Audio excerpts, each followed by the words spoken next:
आदाब नाजरीन, आप देख रहे हैं 9 PM खबरनामा। मैं हूं अबू हुरैरा। सबसे पहले हेडलाइंस पर एक नजर। हिंदो पाक खारजा सेक्रेटरीज ने किया आज दो तरफा मुज़ाकरात। पठानकोट हमले की तहकीकात समेत कई पेचीदा मसाइल पर तवज्जो मरकूज। दो तरफा जामे मुज़ाकरात के जल्द इनेकाद की जरूरत पर जोर। अगुस्ता हेलीकॉप्टर की खरीदारी का मामला, बीजेपी ने कांग्रेस को कटघरे में लाने का किया मुतालबा। कांग्रेस ने कहा जांच पर ध्यान दे हुकूमत।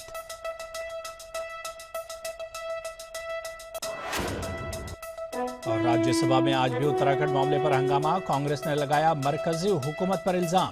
बीजेपी ने कहा अक़लियत में थी रावत हुकूमत।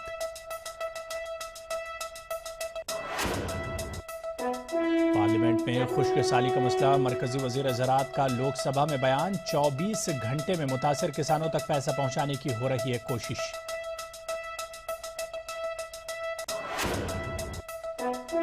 और जेएनयू से मुअत्तली और जुर्माने पर बोले कन्हैया कुमार। आला सतही कमेटी गैर जमहूरी, इंतजामिया के फैसले को मानने से किया इनकार।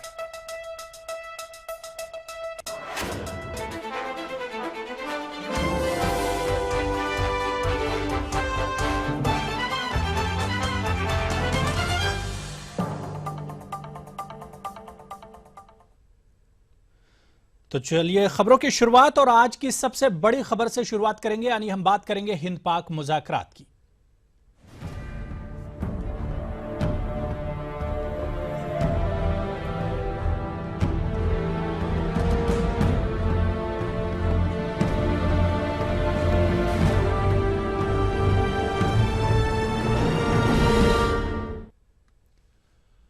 जी हां नाजरीन, आज हिंद पाक खारजा सेक्रेटरी सतह की बातचीत हुई, जिसमें पठानकोट दहशत गर्दाना हमले की तहकीकात समेत कई पेचीदा मसाइल पर तवज्जो मरकूज की गई। ख्याल है कि पाकिस्तानी दहशतगर्दों की जानिब से जनवरी में पठानकोट फजाइया स्टेशन पर हमले के बाद दोनों ममालिक के बीच खारजा सेक्रेटरी सतह के मुज़ाकरात मुलतवी कर दिए गए थे। देखिए खास रिपोर्ट।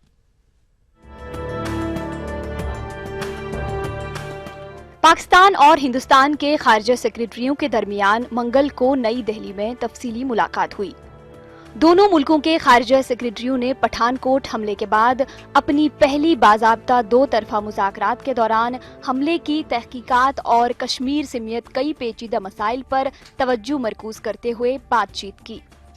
इस मौके पर हिंदुस्तान के सेक्रेटरी खारजा एस.जे. शंकर ने पठानकोट हमले की तहकीकात और मुंबई हमलों से मुंसलिक मुकदमे में जल्द और वाज़ेह पेशरफ्त की जरूरत पर जोर दिया। एस.जे. शंकर ने साफ तौर पर कहा कि दो तरफा ताल्लुकात पर दहशतगर्दी के असरात के मामले से पाकिस्तान इनकार नहीं कर सकता।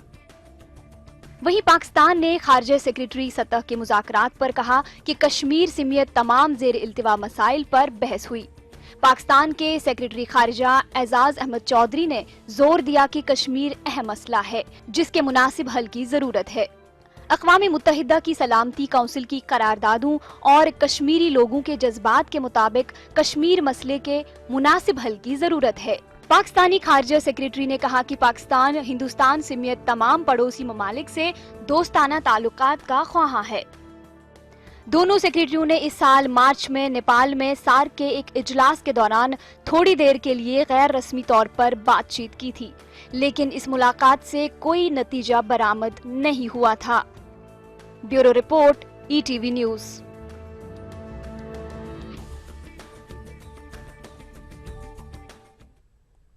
उधर MEA के तर्जुमान विकास स्वरूप ने इस मुलाकात की तफसीलात बयान की। India's foreign secretary emphasized the need for early and visible progress on the Pathankot terrorist attack investigation as well as the Mumbai case trial in Pakistan. He also brought up the listing of Jaish-e-Mohammed leader Masood Azhar in the UN 1267 Sanctions Committee. Foreign Secretary Jaishankar clearly conveyed that Pakistan cannot be in denial on the impact of terrorism on the bilateral relationship. तो इस बीच हिंद पाक खारजा secretary सतह के मुज़ाकरात पर सियासी लीडरान समेत मुताद्दिद दानिश्वरों ने अपने अंदाज में इजहार ख्याल किया। जो बुनियादी मुद्दे हैं जो भारत ने उठाए हैं उनको उठाते रहना चाहिए, जिसमें भारत के जो भगोड़े हैं 9/11 के लिए जो रिस्पॉन्सिबल हैं, जो पार्लियामेंट के हमलों के लिए दोषी हैं उनको भारत को सौंपा जाए और आयातित आतंकवाद समाप्त किया जाए। पठानकोट की जांच में कोई दिक्कत पैदा ना हो, ये सवाल भी मजबूती के साथ भारत को उठाने चाहिए। पाकिस्तान हाई कमिश्नर कहते हैं कि ये टॉक्स में हिंदुस्तान का कोई रवैया ठीक नहीं रहा है, इसलिए इसको सस्पेंड किया जाता है। तो ये सबको देखते हुए अभी भी हम इस तरह से कर रहे हैं जैसे कि हम पाकिस्तान के सामने घुटने टेक रहे हैं। हम इस देश से चाहते हैं पाकिस्तान के साथ दोस्ती हो और पीस हो, शांति हो, लेकिन जिस तरह का ये प्रोवोकेशन किया जा रहा है, हमें जानना चाहिए कि पाकिस्तान में कई सारे एलिमेंट्स हैं जो इसको जानबूझकर कर रहे हैं। कांग्रेस पार्टी हमेशा शांति में विश्वास रखती है, वार्ता में विश्वास रखती है, पर एक चीज हम बहुत स्पष्ट कह देना चाहते हैं, वार्ता, बोली और गोली दोनों साथ नहीं चल सकती। हमारे प्रधानमंत्री जी गए तो बिना लोगों को बताए एक सरप्राइज एलिमेंट दिया, जाके नवाज शरीफ की माता जी के पैरों में विश्राम किया, जाके उनके पैर छू के आए और बदले में हमें रिटर्न गिफ्ट क्या मिली? पठानकोट। चलिए, बात अगुस्ता डील पर उठी लफ्जी जंग की हम करेंगे। अगुस्ता हेलीकॉप्टर डील में रिश्वत लेने वाले ओहदेदारों को इटली की अदालत ने कसूरवार ठहराया है। इस मामले की गूंज हिंदुस्तान में भी सुनाई दे रही है। मामले में अब बीजेपी और कांग्रेस आमने सामने है।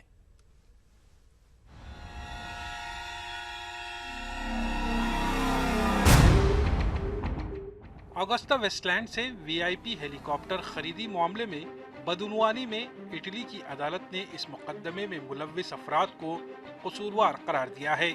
इस मामले को लेकर बीजेपी ने कांग्रेस पार्टी और उस वक्त के वजीर दिफा को कटहरे में लाने की मांग की है और कांग्रेस से सवाल किया है कि उनकी पार्टी के कौन से लीडर इसमें मुलव्विस हैं, उन पर कार्रवाई की जाए।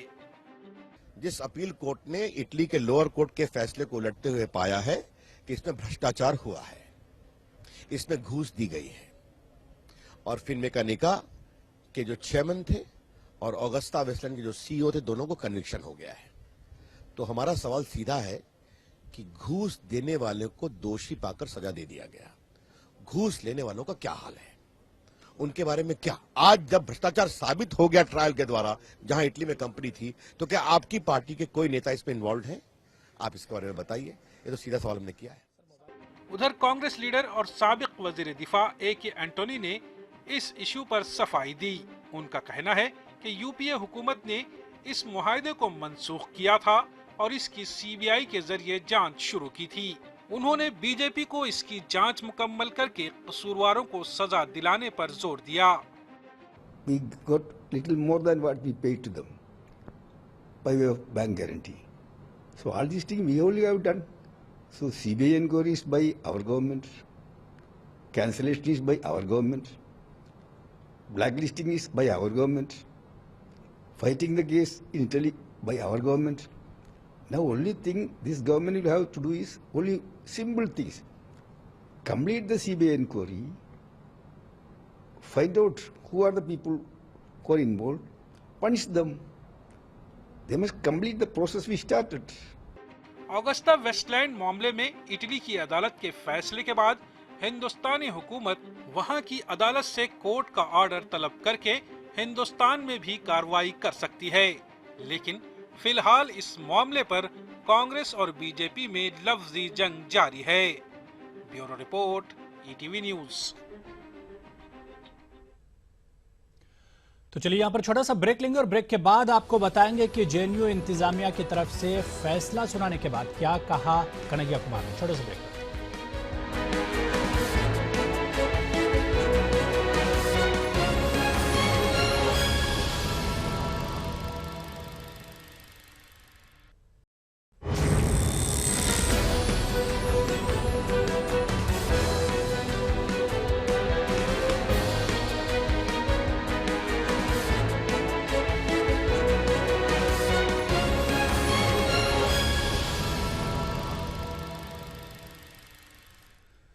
चलिए ब्रेक के बाद आगे बढ़ेंगे। खबर कन्हैया कुमार से जुड़ी है। जेएनयू इंतजामिया की जानिब से जुर्माना और 2 तलबा की एक सेमेस्टर के लिए मुअत्तली के बाद यूनिवर्सिटी में एक मरतबा फिर तशवीशनाक सूरत हाल पैदा हो गई है।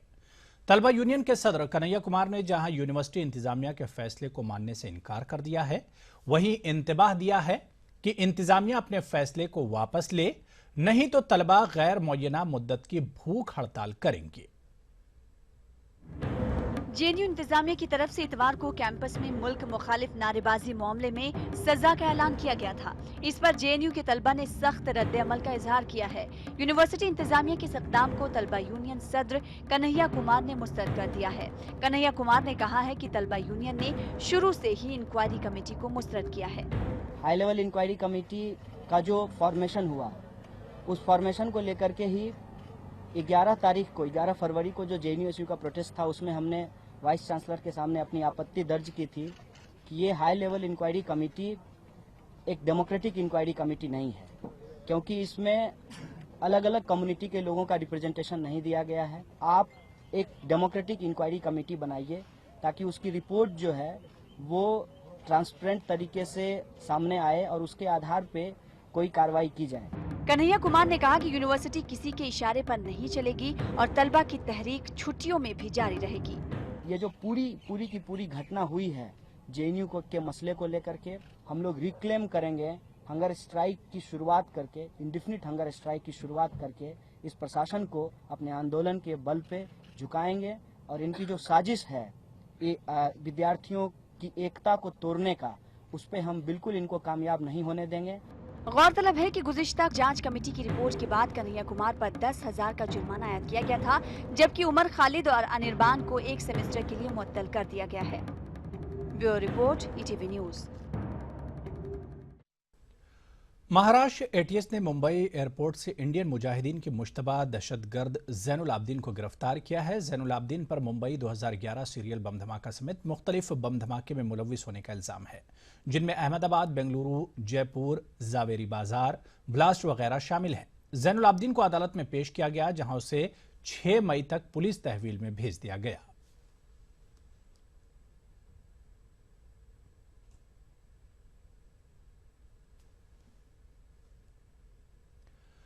बाबा रामदेव ने आज ऐलान कर दिया कि बाजार में उनकी बल्ले बल्ले है और बहुत जल्द वो बाजार के बाबा बन जाएंगे। नेस्ले उसका पंछी उड़ जाएगा।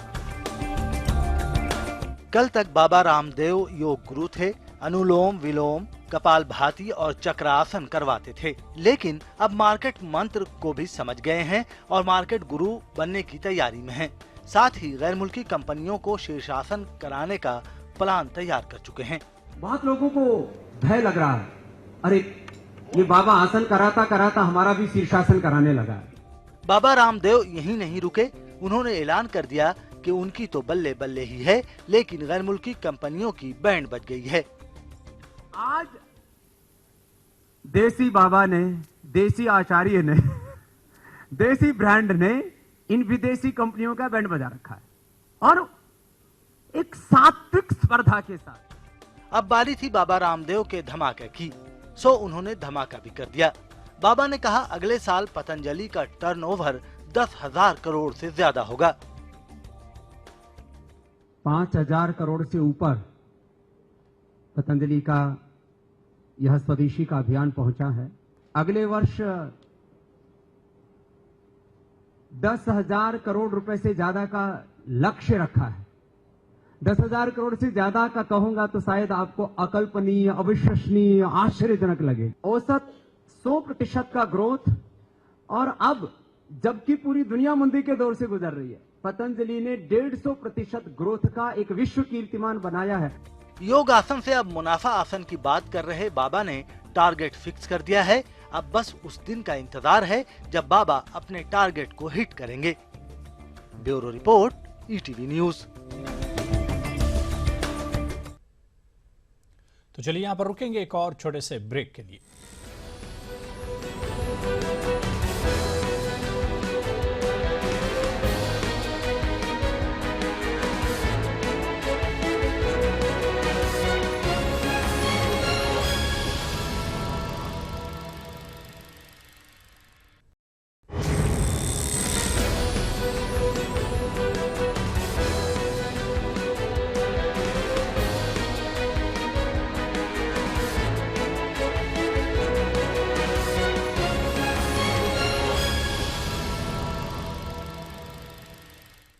चलिए बात सुषमा स्वराज की तबीयत की करेंगे। वज़ीर ख़ारजा सुषमा स्वराज की सेहत में अब बेहतरी आ रही है। एम्स ने मेडिकल बुलेटिन जारी किया है।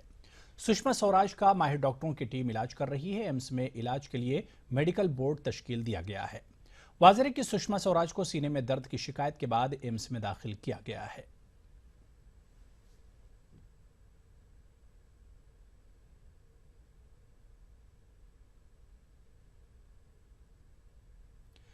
बीजेपी सदर अमित शाह ने तमिलनाडु और केरला में होने वाले असेंबली इंतखाबात को लेकर पार्टी लीडरों के साथ मीटिंग की। पार्लियामेंट बिल्डिंग में हुई मीटिंग में तमिलनाडु और केरला और बीजेपी के सीनियर लीडरों ने शिरकत की और असेंबली इंतखाबात में पार्टी उम्मीदवारों की कामयाबी को यकीनी बनाने के ताल्लुक से तबादला ख्याल किया।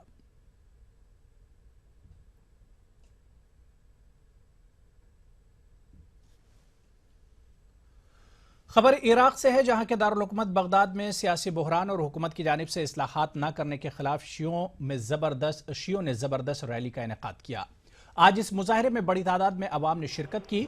हुकूमत के खिलाफ इस मुजाहरे का ऐलान इराक में शिया मसलक से ताल्लुक रखने वाले बाअसर मजहबी रहनुमा मुक्तदा असदर ने किया था।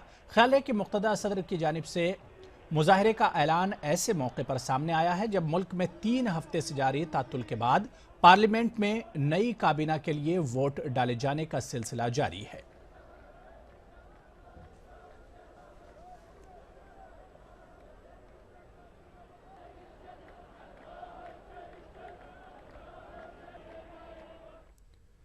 तो चलिए इस बुलेटिन में अभी फिलहाल इतना ही, लेकिन जाने से पहले आपको बता दें कि आप हमारी वेबसाइट urdu.pradesh18.com पर मजीद खबरें तफसील से देख सकते हैं।